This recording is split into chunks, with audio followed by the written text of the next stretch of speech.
Hi, I'm Dr. Caroline Leaf, and you're listening to Cleaning Up the Mental Mess, a podcast all about giving you simple and sustainable strategies to help you live your happiest and healthiest life. In today's podcast, I talk to Dr. Shamini Jain, a clinical psychologist, neuroscientist, and social entrepreneur, about the science behind the mind-brain-body connection, the biofield, and how an understanding of this can help us understand the impact of trauma and life on us, and how to heal this. We also discuss the placebo effect and so much more. Before we begin, I want to remind you that you can listen to my podcast exclusive ad-free content on Patreon plus bonus content and Q&As. Just go to patreon.com/Dr. Caroline Leaf for more information. We'll put the link and details in the show notes. And as always, this podcast is for educational purposes only and is not intended as medical advice. Please always consult with your personal physician or appropriate medical personnel for medical issues. And now, on to today's podcast.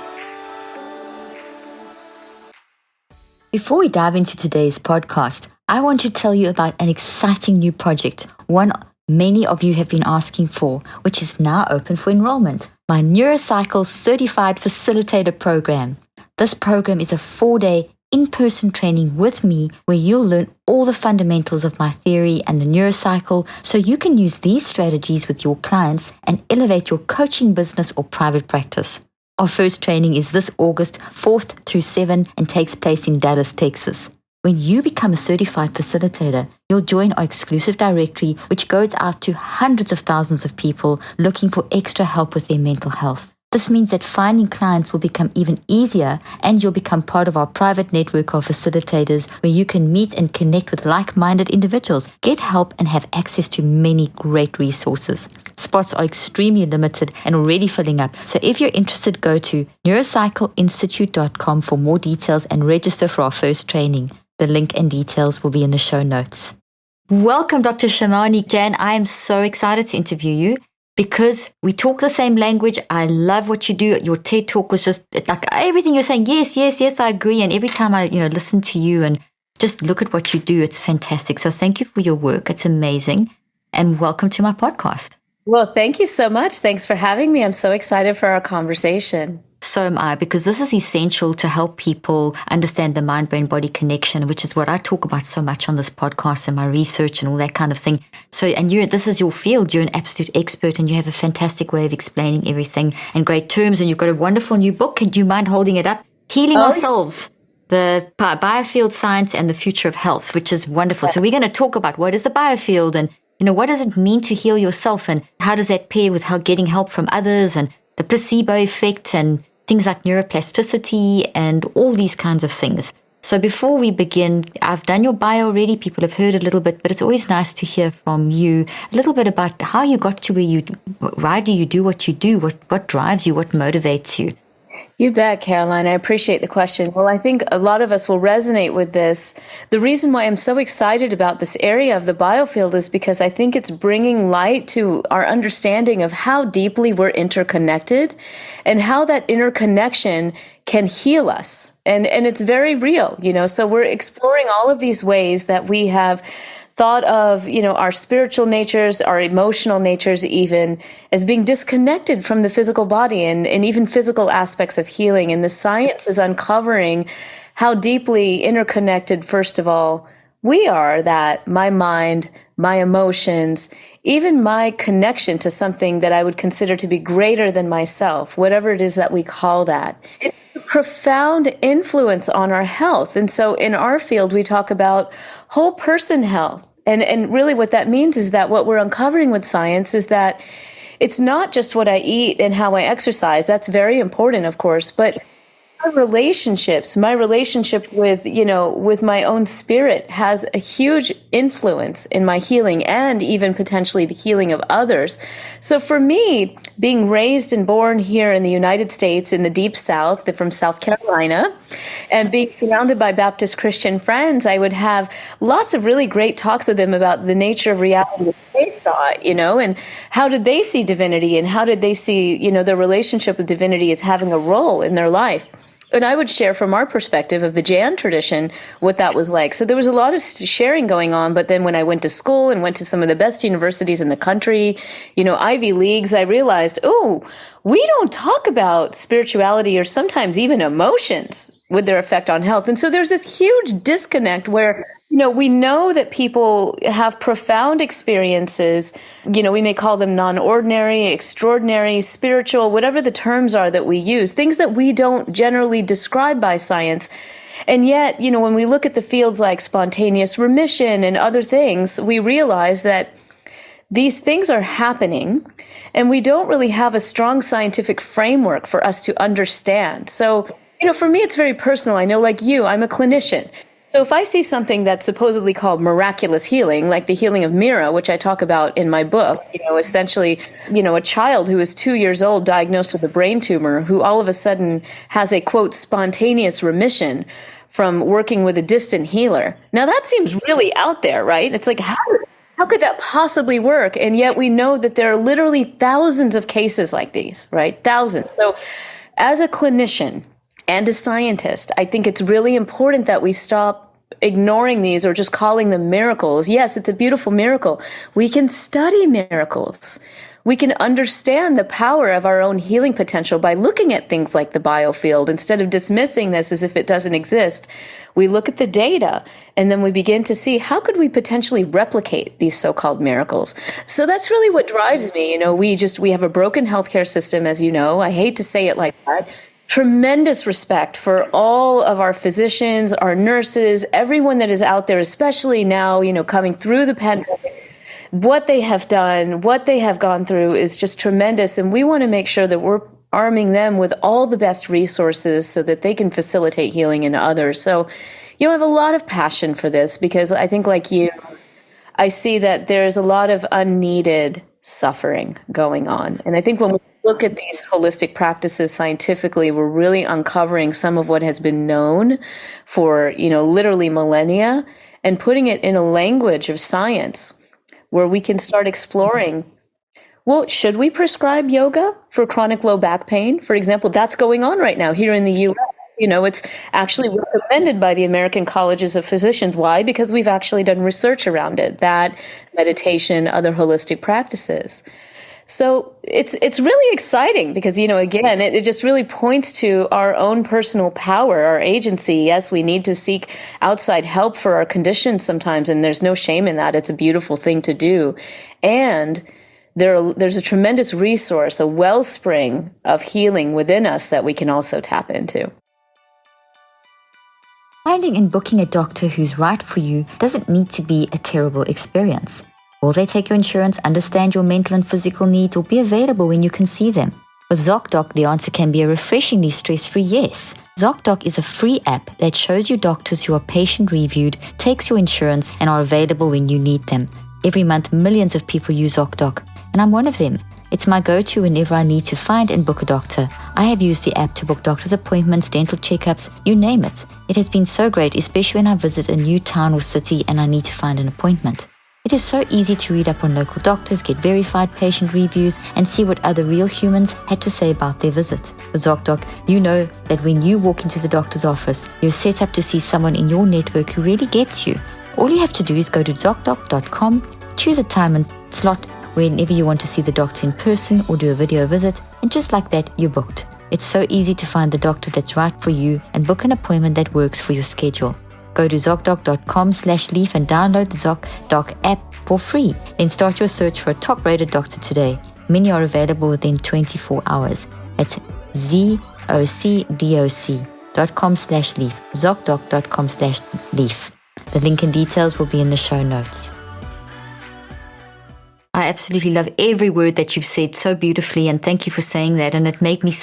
I'm sitting here calmly, but inside I'm like fired up because this. I totally agree. There's just so much that is ancient, but is in science and is now being expressed more all the time in scientific ways. And you're doing research. I've been doing research for 38 years in this field, and I laughed because when I listened to your TED talk, you made a comment about how. Back as you obviously were meaning the 80s, because that's when I was also studying, and we were told that the brain couldn't change. And you talk about that And that happened to me in one of my lectures with a neuroscience professor saying the brain can't change, and literally I said, but that can't be true. We're different all the time.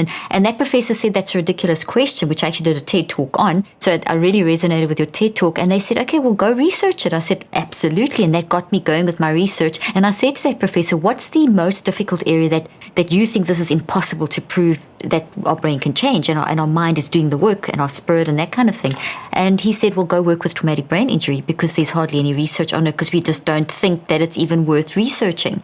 And I say all this to say that I did, and 38 years later, I'm still even more excited, as passionate as you, because I saw 35 to 75% healing in cognitive, social, emotional, spiritual functioning of people going from so-called vegetables to fully functioning, degreed, contributing incredible human beings, and not just once, thousands of times, hundreds of times in my own practice, and then training other people. So I'm as passionate as you. This is very real. There's so many areas. So I'd love to dive into how you feel that we should bring, the best of West and the best of East. It's not this black and white thinking, that there is contribution from both sides. And, this crazy thinking that we've got to split and one is better than the other.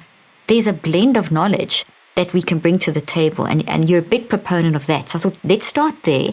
But right before that, can you define the biofield? Because not everyone is familiar with that term. And then if you could just maybe talk a little bit about the East-West combination of medicine.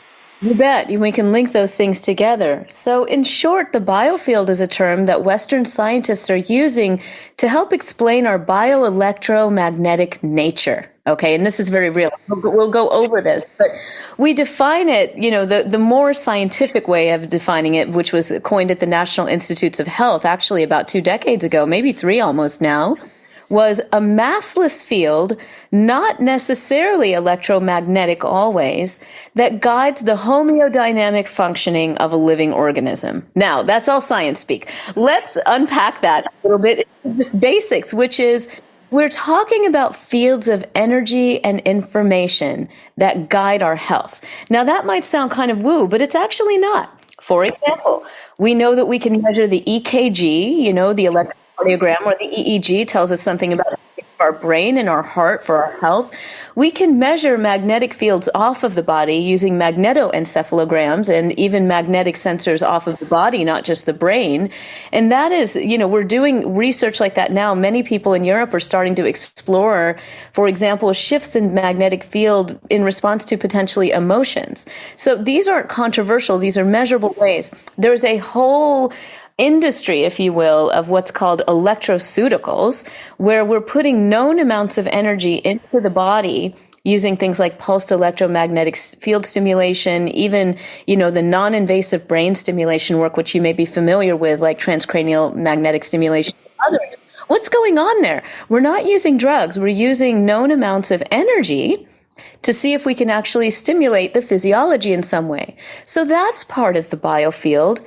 And, I could go on. There's just the other day, I was just discovering actually in Australia, some researchers that found that we can actually use sound waves. This is actually sound waves, measurable sound waves, to stimulate the differentiation of stem cells into bone cells. Okay, so this is all part of biofield science. And then there's this whole other aspect of biofield science, which has been known in indigenous medical systems for thousands of years, which involve things that we call prana, chi, ki, universal energy. Very difficult to measure directly. We have measured emanations and reverberations of those kinds of practices, and that's so-called, what we call energy, for lack of a better term. But this is sort of important because it's a really key area of the biofield as well. And so when we study things like Qigong, yoga, and even energy healing, which I focus on a bit in my book, I focus on all those practices, as you know, it's really, when we study things like what we've been calling in the West energy healing, which we now call biofield healing, we're talking about things like modern practices like Reiki, healing touch, external Qigong, but these again have been practices for thousands of years that have spiritual origins, like laying on of hands, which I've done a randomized placebo-controlled trial on. That's also part of the biofield. And then the key question there is, what did these ancient traditions know about this biofield and these more subtle aspects of energy and information for healing? And so to your point of saying, do we have to choose? Do we have to choose Western versus Eastern? Absolutely not. This is the time, as you know, that we're going past dualism and duality, us versus them thinking, oh, if I'm getting a vaccine, then I'm anti-holistic medicine. Or if I don't believe in a vaccine, that means I'm anti-vax. And, all that nonsense, right? So we're going well beyond that and saying we're going to look at the whole person. We're going to look at these different ways of describing what's going on in the healing process. So whether we're looking at metabolomics or we're looking, for example, at pulse and tongue diagnosis, okay, as an example, those are both looking at phenotype, right? They're looking at the expression of proteins and metabolites in the body. They're just different ways of approaching the same interconnected system that we are. And this is what I love is when we start looking at where system science is going in Western science, and we look at these ancient traditions of Ayurveda, Chinese medicine that were fundamentally based on understanding the flow of energy in the body, the biofield, right? So, they're actually way more similar than different. So we have to move past that, rhetoric or whatever we've been force fed that thinks we have to choose either holistic practices or allopathy. We could actually use them both. And there's room for every approach, really. I love that. And, honestly, once again, you just saying every single thing that I absolutely 100% agree with. And just to orient my listeners that have been following me for a while, I talk about a lot about the mind-brain duality, not duality, the mind-brain-body connection, how the mind is embodied in the brain and the body and shows up. And so they're very familiar with that speak. And I always explain the mind as being, I use QEEG in my research. I said, if someone's dead, there's no response on a QEEG. There's no response on an EKG. So when you mention those two, I know immediately people were listening because the mind is this energy field. And then, we've got quantum physics, which is a hardcore, phenomenal scientific way of understanding. And if someone dies, that goes out of the person's body. We don't have a response on the QEEG and so on. So that energy field is nothing woo-woo. It's hardcore, classic and quantum physics with all kinds of scientific studies. And so the biofield is hardcore science. And science is spirituality. I mean, this is, I think, what you also say a lot is that science is spirit. They're not in opposition, they're a blend, two sides of the same coin. So yeah, I love what you're saying. So I just wanted to orientate my listeners back into what they've heard me say. And the biofield is the accurate scientific way of describing this, or the most up-to-date way of describing this. So I love how you say that and explain that in your book and how you've just done that. And how we must take the best of both worlds. The East and West, it's this black and white thinking in society today that's so dominant needs to change. So thank you for saying that. So let's take this a little deeper and maybe talk a little bit about the placebo effect, because people hear about that and you just have a brilliant way of explaining it. So I'd love you to dive in there because I think it really links into what you're talking about. Oh, thank you. Yeah, I'd love to. I am so fascinated by placebo and have done so much of my own study in this that I devoted a whole chapter of it in my book. And I call it Placebo Equals Heal, which is holistic elements that activate life force. Now, for some folks, life force is not, a term that they're familiar with. So we can also say holistic elements that activate, salutogenesis or the process of healing. So what do we mean by that? Well, here's what we know from placebo. First of all, the history of placebo is one where it was actually developed with the idea that it's just to please the patient, not to cure them or to fix them in any way, but just to settle them down. And I talk in the book about the whole history of it. It's really fascinating. What's interesting is the old thinking of placebo was, I'm going to give you a pill or some kind of external thing, and I'm going to tell you that it's working. I'm almost going to trick you into thinking that it's working, right? I'm going to tell you that it's a drug, even though it's not. And you're going to just sort of your anxiety is going to be reduced. And so therefore you're going to feel better just from that. So now, of course, we know so much more about the mind-body connection that here's the truth about what we know about placebo. So-called placebo effects happen in every healing encounter. They happen with drugs, they happen with surgery, and they happen in holistic medicine. And I detail a lot of the research in that in my book. My book is heavily referenced with about 700 peer-reviewed published scientific references across the board. So I love sharing data. It's really fun for me. So we know that these so-called placebo effects happen in every therapeutic encounter and that they're meaningful. They're not just to quell our anxiety, which of course has an effect, but it's beyond that.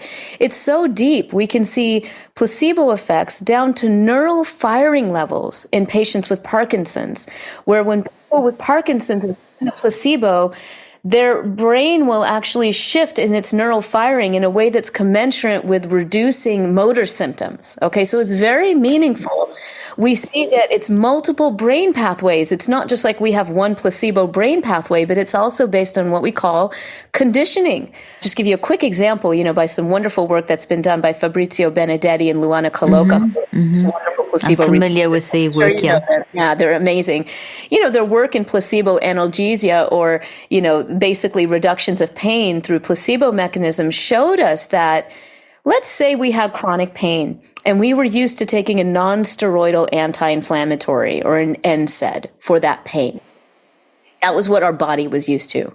If we were then given a placebo instead, our bodies would respond by using the same pathways that they would if we took that NSAID drug. But if we were used to taking opioid drugs for our pain, and we were given a placebo, then our bodies would follow the opioid pathway. And of course, we know that there are endogenous, that is within the body, endocannabinoid and other opioid pathways within the body. So what's interesting is, first, we have these natural pathways in our body that respond to the placebo response. Second, it really depends on our conditioning. So then we might say, well, wait a minute. Okay, so if placebo effects are in everything, what exactly comprises, what we call placebo effect? Like, what is it made of? And as you, I know, probably know, Caroline, there are many different facets of what we call placebo effects, what I call holistic elements that activate the healing response. What are those? Turns out we can learn about those and use those in our everyday life to up-level our healing. And I do that actually in my book. The third part of my book, I want to tell people, is all practical. So, the first two parts are very science, philosophy, and understanding of consciousness and the biofield, the evidence behind things like mind-body therapies, placebo, energy healing. But then the third part of the book is, how do we take all this beautiful knowledge and apply it to ourselves for every day? That's really important for us to do. It's vital, actually. So it turns out that there are specific elements of placebo that we can use. One is expectation. And this is exactly what it sounds like, right? It's literally my conscious mind thinking, wow, well, okay, I expect that I'm going to get better from this massage, from this holistic treatment, from my visit with the doctor and the medication I'm being used, whatever that is. Our conscious mind expectation, huge. It's what most of us think about when we think about placebo effect. But then there's conditioning. That's both a subconscious and a conscious process, right? That has to do with, let's say I've had a massage before and it was so relaxing. My body went into a parasympathetic, kind of rest and digest state. My body relaxed. I went into a healing response. Well, chances are the next time I lay down on that massage table for the second, third time, my body's going to automatically go into that rest and digest state. It's a conditioned, learned response, right? That's part of the placebo effect. But then there's relationship. Huge. There have been studies, for example, where they've basically asked doctors to manipulate how they interact with a patient. And it turns out that if your doctor is super friendly to you and nurturing and sort of loving, you will have more risk of recovering from the common cold than you will if they're either neutral or a little bit negative. And so these are, controlled studies. Yeah, I know. It's amazing. Relationship plays a huge role. How much do I believe in my doctor? How much does my doctor believe in me? How much does my doctor feel like I'm going to get better? Has a huge impact all the way down to our immunity. And then finally, there's ritual, which creates meaning and context for us. And again, we see ritual in every encounter. We're aware of, the shamanic and deep indigenous traditions where we would set the stage, for example, beautiful native traditions where, there's tobacco, there's leaves, there's chanting, there's praying. Why do we do that? To open the spirit to healing. And often, from the spiritual level, it's to open and ask for support and guidance from ancestors or, spiritual support that we may have, right? So those rituals. But hey, when we go to the doctor and we check into the receptionist and we get our weight checked and our blood pressure, and the doctor comes in with a white coat. That's a ritual. We're training the body mind to receive a particular, healing encounter. So it turns out all of these things have powerful effects. They're called placebo effects, but they're really much deeper. They're essential healing elements. And when we integrate those into our lives by setting our own healing intentions and rituals, which I give a guide for in my book, very easy for us to do. You don't even have to have any prior experience. You don't have to know anything about a particular meditation technique or anything to do this. You simply create a space in your home or your office to come to and engage in a healing ritual. And you can do this for even 15 minutes a day. I've had people write me and say, I followed your advice, following this healing ritual, sent me beautiful little pictures of just a corner of their office that they set, for a sacred space and time. And it makes a huge difference. And why? Because we're readying the body mind for a healing response. We're working whole person, body, mind, and spirit, to allow our bodies to do what they naturally do, our bodies, minds, which is to heal itself.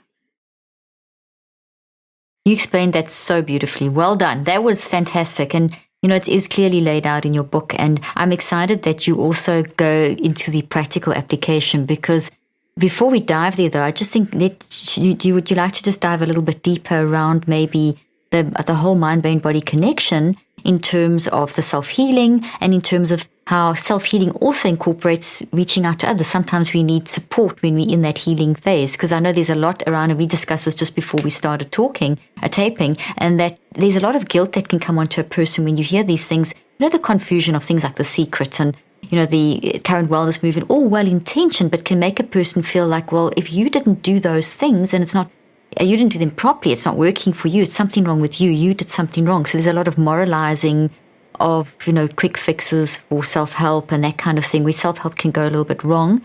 And then also the whole thing of, implying that if you don't go and get help, if you get help, then you're weak and, you can do this. So there's got to be a balance. And I talk a lot about that on my show, but you do too, in terms of I've listened to you and heard you talk about this. I'd love to just to get your take on how we as humans should see self-healing in context, and what does that really, what does that look like, and getting help from others and so on.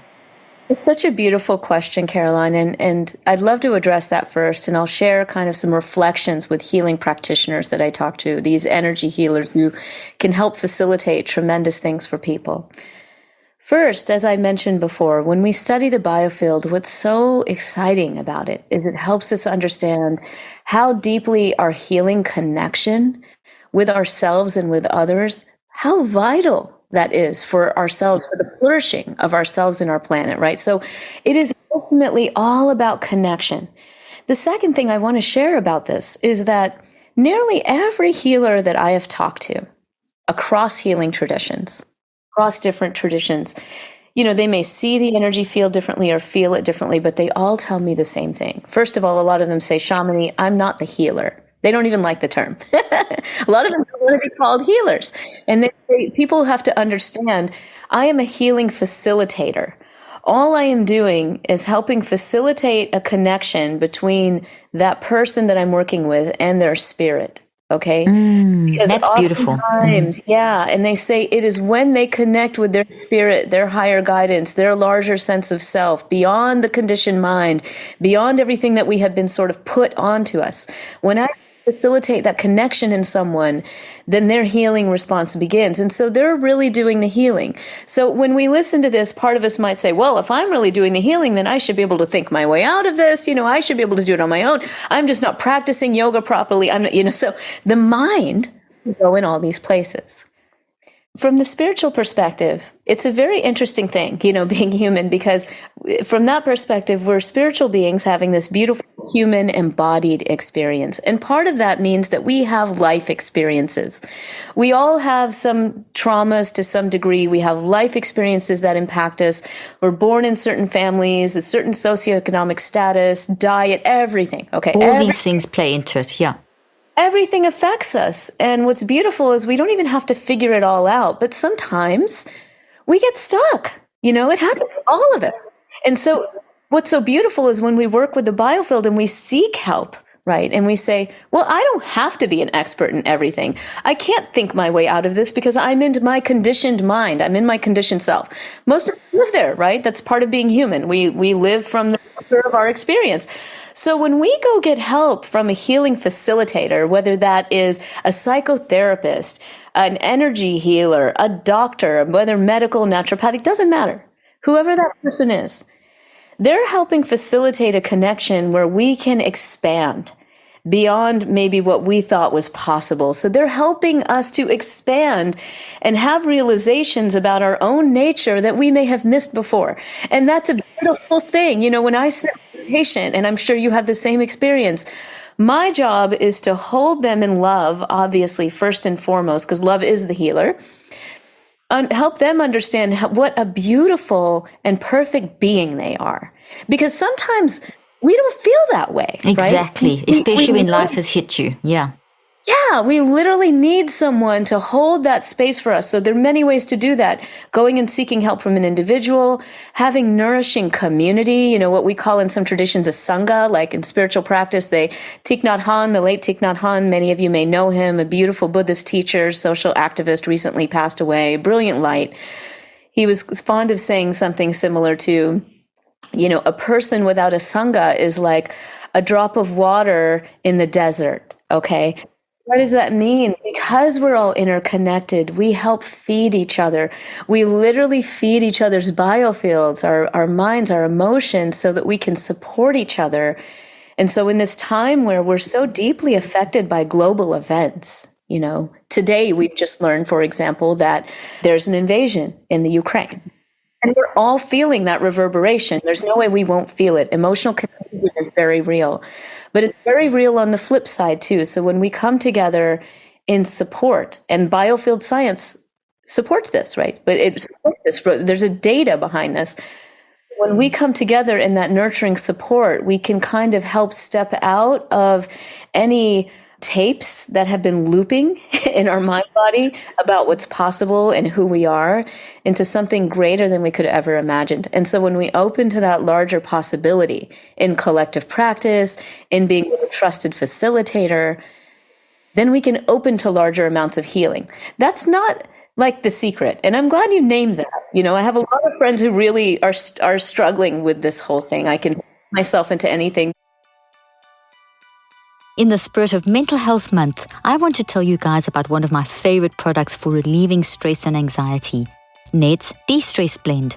One of the most important things you can do is invest in yourself, and one way I love to do this is by using Ned's De-Stress Blend every day, which helps me better manage my stress and enjoy life more. This De-Stress Blend is a USDA certified organic formula that puts the spotlight on two powerful cannabinoids, CBG, which is known as the mother of all cannabinoids because of how effective it is at combating anxiety and stress by inhibiting the reuptake of GABA, the neurotransmitter responsible for stress regulation. And of course, Ned's tried and true CBD, extracted from the world's purest full-spectrum hemp in the foothills of the Colorado Rockies. This blend is also featuring botanical infusions of ashwagandha, which is an amazing Ayurvedic adaptogen that enhances your body's resilience to stress, and cardamom and cinnamon, which makes the De-Stress Blend taste amazing. Cinnamon is also a powerful prebiotic, which is great for gut health, a key player in your mental health, while cardamom helps combat stress by supporting healthy blood pressure and cortisol levels. I love that all Ned's products are science-backed, nature-based solutions that offer an alternative to prescription and over-the-counter drugs. They are chock full of premium CBD and a full spectrum of active cannabinoids, terpenes, flavonoids, and trichomes. In fact, Ned's full-spectrum hemp oil nourishes the body's endocannabinoid system to offer functional support for stress, sleep, inflammation, and balance. Plus, Ned shares third-party lab reports who farms their products and the extraction process, all rights there on their site. No wonder Ned CBD products have over 2,000 5-star reviews. So, invest in yourself this May and fortify your stress response this month by getting 15% off Ned's De-Stress Blend with the code Dr. Leaf at checkout. Go to helloned.com/Dr. Leaf or enter the code Dr. Leaf at checkout. That's HELLONED.com/Dr. Leaf to get 15% off. The link and details will be in the show notes. I get asked this question so much. That's why I bring it up and I discuss it a lot, this kind of thing, so people understand, you and I are not just saying think a positive thought and the cancer's going to go, or think a positive thought and, the Ukrainian-Russian war is going to just stop. It's not like that. And it's not like the Ukrainians attracted that to themselves. There's a lot of misunderstanding and misinterpretation around that. So I always think it's important to discuss it. And please go ahead. Thank you. You're doing a beautiful job, by the way. Yeah, no problem. Well, we are moving from spiritual materialism and spiritual bypassing to true spiritual activism, right? What does that mean? First and foremost, it starts with me and understanding that I am part of the whole. I'm a beautiful and unique person just like everyone else, and I have a role to play. And my unique gifts help to bring joy and light into the world, okay? Even if I don't feel this way now. By the way, this is, sort of an aside, but very important, and I teach this too, and it's in my book. Creativity is really a key for us to unlocking this, okay? Moving spiritual activism and whole person health. But what this means is that when we work with community, we begin to open our minds and hold space to actually allow for any subconscious blocks, anything that we've been holding on to that might be getting in our way of personal and collective healing, to actually witness it in a way that, we can actually witness it, understand it, hold it, clarify it, and heal it. That's very different from saying, oh, I'm just going to think good thoughts and my cancer's going to go away. Yes, you want to hold a reservoir of positivity for what is possible for yourself. And in holding that reservoir of possibility and in that love for yourself, right, is ultimately huge for cancer patients and all patients, all of us. When we hold that love, then we allow for any stuckness in the field, if we talk from that, from that perspective, to release itself. So we still have to do that. There's still a process that happens. And it takes time. It's not instant either. There's a time frame involved. You're not going to do this once. And for one 15-minute session, and then there's suddenly a change, or say it once or twice. This is a lifestyle that you're talking about. We're talking about a lifestyle shift in how we run things. I will own that shifts can happen very quickly, and we learn the lesson, as you say, to maintain that. That's important. Sustainability. And my good friend Anita Morjani, who I'll be doing some co-teaching with later this year, has written a beautiful book. Maybe some people are familiar with it, called Dying to Be Me. And it was an extraordinary experience that she had where, she experienced this full remission from cancer again. And for her, it was a very dramatic thing, but true. It doesn't always happen like that for all of us. The timing is what it is. The timing is perfect for where we are in our own learning. Absolutely. So you had also asked a little bit about, I think the biofield and its role in here. And if you don't mind, maybe we can go ahead. Yes, please. A little bit, because, I'm talking in these generalities that sound like, oh, that's really nice. And those are nice words. But is there real data behind this? Okay. Let's talk more. Behind our energetic aspect of our being, and what role does that play in our health? So I was very interested in this question. I have been interested in it for decades.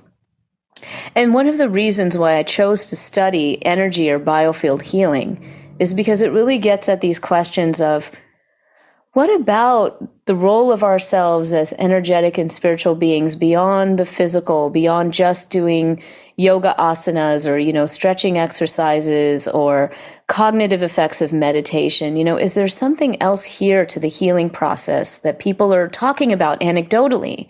How do we explore that? How do we study it? And at the same time, I was aware of all of these energy healers that were saying, we're seeing these profound experiences on patients, but, there's very little study on it, relatively speaking. So I've conducted my own, for example, randomized controlled trials. We were talking about cancer. Many of us listening in and joining us here in the conversation know, either from firsthand or secondhand experience, that cancer affects pretty much all of us in one way or another, either from a loved one or ourselves personally. And the number one complaint among cancer patients and survivors is fatigue. And modern medicine still doesn't have a solution for this. So when I announced that I was doing a study on laying on of hands or an energy healing approach for cancer-related fatigue for breast cancer survivors, I had calls from patients across the country that, first of all, just called to say, Thank you for studying this, because my doctor doesn't know what to do. I've told him that I've been completely wiped out. It's years after my cancer. I've been through radiation, chemo. I've been through all of this. I went through surgery. I'm taking tamoxifen. They don't know what to do for me except give me an antidepressant, because they don't know what else to do. So from the holistic point of view, and we go back to those indigenous understandings of healing and the role of vital energy, or the biofield, and we ask those practitioners, what's going on? What's going on? Mm-hmm. They will say, well, they've been through a lot, the diagnosis, the treatment, a lot that happened in their lives. Their vital energy stores are depleted. Some people will describe it as bone marrow chi in the body. Literally, like the vital energy is depleted. So they need a boost before they can go out and do things like exercise or engage in meditation. And a lot of survivors that said, hey, I was really healthy before this. I exercised every day. I had a lot of energy. But they're so exhausted, they can't even get to the place where they can exercise anymore. So what do? So we did this trial, and because I was so curious about placebo effects, I said, well, is energy healing really just a placebo? Let's study this. So I did a randomized placebo-controlled trial. It's published in the journal Cancer, widely read by oncologists. You can find it there. What we found in a nutshell with this 3-group randomized controlled trial, where we gave, those who received healing in the healing group got healing for 4 weeks only, 2 sessions a week. And what we found is when we compared them with people who only received what we called touch alone, and that's what we told the patients it was. We said, you're going to receive either energy healing or touch alone. Both have been found to be beneficial because touch has beneficial effects, but we're not going to tell you which group you're in, until... Well, for those who received touch alone, they saw some benefit of fatigue. They dropped down to levels of what we would expect for breast cancer patients going through chemotherapy. What does this mean? Natural healing elements like rest, positive therapeutic interaction, being touched, being in a positive environment, those had some effect, right? They were taking time to rest, be touched, and and feel like they were in a positive therapeutic encounter. We actually measured all of this. So, we saw those effects. But the women who received the energy healing, first of all, had profound and significant decreases in their fatigue, down to what you would expect for a normal person walking down the street. We're talking about a massive clinical effect size as well as a statistically significant effect. And very curiously, their rhythms of cortisol shifted throughout the intervention. So cortisol variability, or the rhythm of cortisol in the day, is important for all of us. For what we know about in breast cancer is that dysregulated rhythms of cortisol in the day are linked to fatigue, depression, and in one study have been linked to mortality in breast cancer patients. So we thought this is an important biomarker. Let's look and see what's going on with the cortisol rhythms. And I put in, Caroline, every single variable I could think of to explain away these results. Every placebo variable, because we measured things like positive therapeutic action, belief, above and beyond just being in a placebo group. I looked at body mass index. I looked at chemotherapy status, anything that could be connected with cortisol variability. I could not explain away these results. There was something about the energy that was unique in affecting this. But my study is not the only one. My colleague Susan Lukendorf found a similar thing where she compared healing touch with comprehensive relaxation or usual care for ovarian cancer and cervical cancer patients going through chemoradiation. So they're actively going through chemoradiation, all of them. And so for some of these patients also received healing touch on top of that. Some received relaxation training on top of that, and some just went with usual care.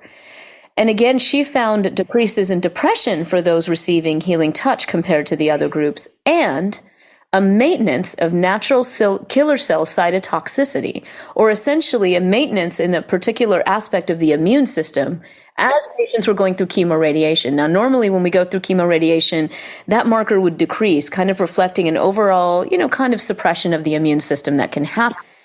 In this case, they were able to maintain that immunity. But, and just very briefly, I do want to share, and I cover all of this in the book with all peer-reviewed references, because part of this is the story of the researchers that are conducting this groundbreaking work with very little support from the National Institutes of Health and other places. Our colleagues now at Harvard, University of Connecticut, and MD Anderson Cancer Center have demonstrated in cellular and animal data, so now we're not working with people at all. These are controlled studies using the same protocols you would if you were looking at a drug, that energy healing compared to carefully controlled mock conditions is affecting cell proliferation, decreasing, for example, cell proliferation in cancerous cells, all the way down to protein kinase signaling. In animal models of cancer, we're seeing decreases in tumor size, decreases in tumor metastasis, all the way down to reductions in inflammatory cytokines, cell subsets, and protein kinase signaling. So this is saying that energy, our energy, the effects of an energy healer, and it's shifting things all the way down to the physiological level. So, from a science point of view, we're all salivating. How is this happening? This is amazing. But from a clinical, practical standpoint, what it means is our energy matters. If we want to be healthier mentally and physically, one of the best things we can possibly do is get several hours of quality sleep every night. The brain and body heal itself when we sleep. It really is one of the most amazing processes, even if you're not conscious when it happens. But I know it's hard to get good quality sleep sometimes. Your mind keeps you awake, life is stressful, and there are often 100 anxious reasons why you can't fall asleep at night. Thankfully, there are also ways we can improve our sleep quality and overall health, including taking magnesium. Believe it or not, around 75% of people don't have enough magnesium. No wonder so many people have sleep problems. But please do not run to the store to buy the first magnesium supplement you find. Most magnesium supplements use only the 2 cheapest synthetic forms, and since they're not full spectrum, they won't support better sleeping habits. There are actually 7 unique forms of magnesium, and you must get all of them if you want to experience its calming, sleep-enhancing effects. That's why I recommend Magnesium Breakthrough by Biooptimizers. Simply take 2 capsules before you go to bed, and you'll be amazed at how much better you sleep and how much more rested you feel when you wake up. For an exclusive offer for my listeners, go to www.magbreakthrough.com/leaf and use Dr. Leaf 10 during checkout to save 10% on your order. The link and details will be in the show notes.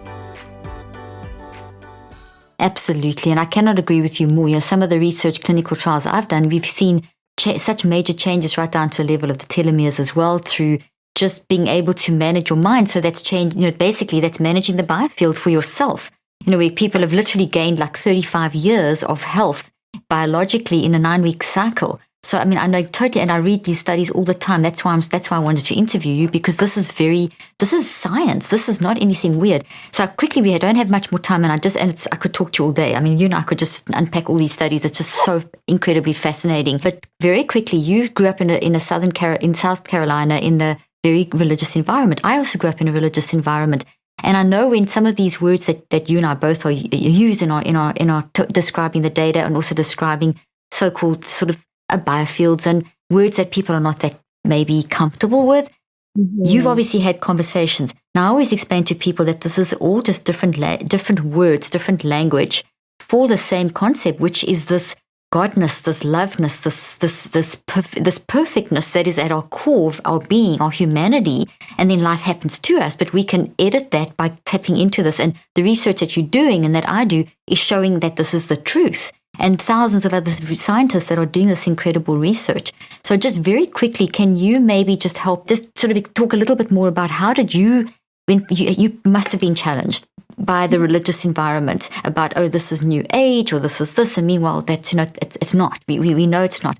But just to make people understand this a little bit more, that this is the same thing, but it's different language for this beautiful concept of godness, loveness, the biofield energy, this what's inside of us that we can tap into for healing, energy, etc. These are not woo-woo things. These are not weird things. This is hardcore, good scientific, spiritual stuff. Absolutely. And I draw a lot of parallels between the different traditions and essentially the core of this, all of it, which is the findings in the biofield science and these healing approaches are ultimately leading us back to the power of our spiritual connection. However we define that, however we experience the nature of God, spirit, oneness, nature, our higher self, our existential self, so many ways that it's been described, and it's open and available to all of us, whether we believe in Christianity, Islam, even if we're atheist, right? However we experience this sense of self beyond our conditioned mind body, this greater totality of who we are. When we tap into that experience, the healing is immense. And so, as we scientists sort of explore the nature of this on the energetic level, we've explored our chemical nature. We've explored our physical nature. We've explored our mental nature. Now we're exploring our energetic nature. This is, available to all of us. And it doesn't, honestly, from my perspective, it doesn't stop with the energetic. Everything is, again, pointing to the nature of our deep inner connection. And when we connect with, however we experience this, Christianity, for example, I have such an appreciation for my true, deep Christian friends. And my healing teacher actually comes from a Christian tradition. They understand the nature of inner connection. Yeah, that deep spiritual connection. They do, right? Yeah. So we don't have to push our beliefs onto anyone. I'm not here to be a biofield proselytizer, but you're talking about a general principle that's applying across the board. That's what both you and I are talking about. So it's not a religion. It's not a new way of thinking. Basically, this discussion is explaining the reality. It's explaining, and it can be that it's in every person, every culture, every belief system. So you bring in a common science. Science brings a very beautiful common language to the table to be able to understand these incredible miracles and this deep inner connection and this wise mind. And as you say, all the different terms that we can give it. So that's beautiful. Okay, I'd love to just land the plane I know people are thinking in the second half of your book, there's some tips and practical application, and we'd lovely if you could just for a few minutes speak about that to encourage people to understand that this is scientific, this is spiritual, but there's things you can actually do to help yourself. Absolutely. And in the healing keys, which is the third part of the book, I draw from both spiritual practices and science practices based on clinical psychology, behavioral medicine, and meditation research and things like that. So these are evidence-informed practices that are informed by both ancient practices and what we know from the science. And I'll just articulate the keys. I teach a lot, I'm doing a lot of live and online events, teaching these healing keys so people can tap in that way, or just tune into the book. There's also an audiobook where I do some meditations, kind of an audio too. So the first healing key is what I call grounding. And that's literally coming into our bodies in physical presence, bringing ourselves into our bodies, mind, body, spirit, and connecting with the earth. There's a lot of research behind that, which of course we didn't get time to touch into today because there's just so much beauty. I know there's so much. We'll have to do part 2. So grounding is one. The second, I would say, is very important for our times, and I know you will appreciate as a fellow clinical psychologist, which is flowing with our emotions. Understanding and recognizing our emotional states, working skillfully with our emotions, and there are ways to do this using the breath and sound so that we can tune into discomfort in the body and allow it to move and learn from it. So flowing with emotions. And part 2 to that is when we start learning to flow with emotions and flow with the energy of emotions, we begin to tap more deeply into our creativity. I cannot stress creativity enough as an incredible healer. And anyone listening to this, if you didn't think you were creative, you're wrong. By nature of your being alive, you are a creative being. I'm very strong on this. So I teach people how to I agree with you. Love it. Yeah. So creativity leads us to a stronger sense of authenticity, which we know is healing and a key aspect for our well-being. Then there is fostering positive healing intentions, which is beyond what we call the secret. It's beyond that. Okay. It's beyond positive affirmations as well. Yes, it is. Exactly. It is about uniting the mental and vital forces. This is what all of the traditions would talk about. It's uniting literally our mind, body, and energy so that we can understand what our healing desires are, first and foremost, and acknowledge them, accept what those healing desires are. That's a part of it. And understand what it is that we're envisioning for ourselves. So that's part of fostering healing intention. We then move. Literally, this is a whole body experience. So we move toward the heart center and we begin to ask for healing support. Support is huge. Support and connection is our biggest healer. And so there are many ways that we can do this. And I offer guided meditations. I have a free meditation on Insight Timer and also on YouTube called the Heart's Guidance Meditation that can really help us with this. So opening to guidance, opening to support, both, here and spiritually with our community and with our spiritual connections is key for this. And then, probably the most important healing key is surrender. And so this is where it's a little bit different from The Secret. This isn't about, we let go of the conditioned mind. We let go of all of our desires. We let go of all of it.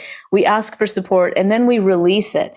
We actually allow this to go. And sometimes that means we may make sacrifices, for example, shifts in our diet, things that we need to do that are going to help augment our healing path, right? But the surrender process is key, because then we really open to the field of possibilities for healing that we may not have even imagined.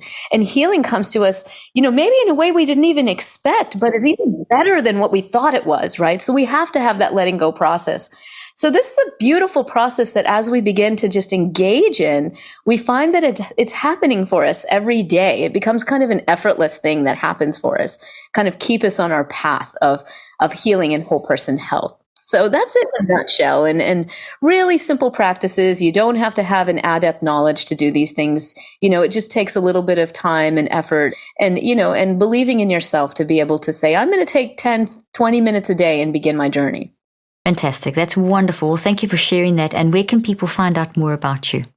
You bet. So a few things to know. I also run a nonprofit collaborative called the Consciousness and Healing Initiative, where we facilitate healing webinars with leaders in the science and practice of healing. So the easiest way to get connected in with that is simply to go to webinarsonhealing.com. So webinarsonhealing.com will take you to the webinars page of our nonprofit, the Consciousness and Healing Initiative. So while you're there, you can kind of dig in. It's super fun. We have a lot of things going on always. And also you can go to healingourselvesbook.com. Healingourselvesbook.com will take you to the book page of my website, where you'll learn more about the book and get free bonuses, including audio meditations and a whole ebook on biofield devices, the evidence behind them, and how to choose a device if you need one. And that'll also take you to my website, where I have tons of resources, free resources for you as well. Fantastic. Well, thank you so much. We'll put those links in the show notes. And thank you. This has been a wonderful discussion and very enlightening. And I know people have been really encouraged by your message. So thank you for your fantastic work, and keep going. It's amazing. And I hope to connect again sometime. Absolutely, Caroline. Thank you. It was a pleasure. And thank you, everyone, for listening. I hope you found today's podcast interesting and helpful. If you want more tips and help with managing anxiety, depression, and mental health, be sure to visit my website at drleaf.com and to sign up for my weekly newsletter, where I also include a schedule of my speaking events and so much more. And follow me on social media. I'm on Twitter, Facebook, and Instagram. Just look for Dr. Caroline Leaf. Also, I love seeing all your posts on social media about this podcast. I love seeing what resonates with you and what you've learned. So be sure to continue posting and tagging me and letting me know what you think and how these tips worked out for you. And don't forget, leave a review and keep spreading the word about this podcast. Thank you for joining me today.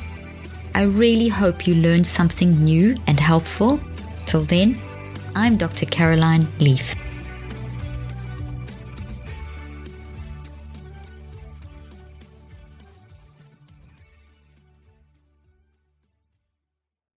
This podcast represents the opinions of myself and my guests. The content here should not be taken as medical advice. The content here is for educational and informational purposes only. Please consult your healthcare professional for any individual medical questions you may have. While we make every effort to ensure that the information we are sharing is accurate, we welcome any comments, suggestions, or corrections of errors.